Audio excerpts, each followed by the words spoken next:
La settimana prossima ci troveremo con il prefetto e con il comitato di ordine e sicurezza appunto per definire il perimetro, che sarà molto limitato, di questa zona rossa. La strada sembra tracciata, la città va verso l'istituzione di quella che a tutti gli effetti è la sua prima zona rossa. L'annuncio arriva dallo stesso primo cittadino che circoscrive strumento e area. Quella via Roma, a ridosso della stazione, spesso teatro di aggressioni e risse da parte di giovani e giovanissimi. Una zona rossa molto limitata da un punto di vista dello spazio, che poi è anche quel piccolo quadrante di città dove si sono manifestati alcuni episodi francamente brutti e di cui non vogliamo abituarci e che combattiamo con tutte le nostre forze. La zona rossa è più adatta ad altre tipologie di città che hanno maggiori criticità, però insomma noi vogliamo risolvere il problema della sicurezza in città e quindi anche questo strumento può essere utile.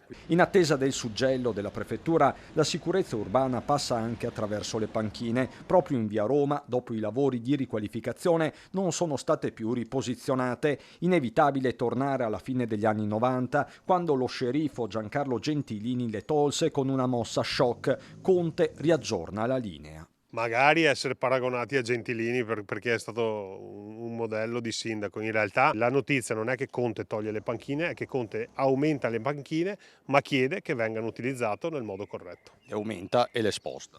Sì, non le tolgo, le sposto, perché è fondamentale capire che noi stiamo rigenerando la città, stiamo facendo investimenti importanti con illuminazione pubblica, piste ciclabili, rifacimento di marciapiedi, e laddove le panchine vengono utilizzate in modo sbagliato, così come segnalato dai cittadini, perché questo è il caso di via Roma, vengono tolte, spostate e messe in altri luoghi più adatti.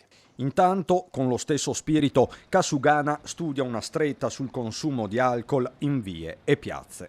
Se qualcuno abusa di alcolici in quadranti di città e poi conseguentemente crea anche delle situazioni di pericolo, in quel quadrante di città verrà inserito il divieto di alcolici. Siccome siamo una città fatta di tanti bei locali gestiti da professionisti, tutti coloro che vogliono consumare uno spritz, un calice di prosecco lo possono fare non in luoghi pubblici ma appoggiandosi agli ambienti che sono predisposti per questo tipo di servizio.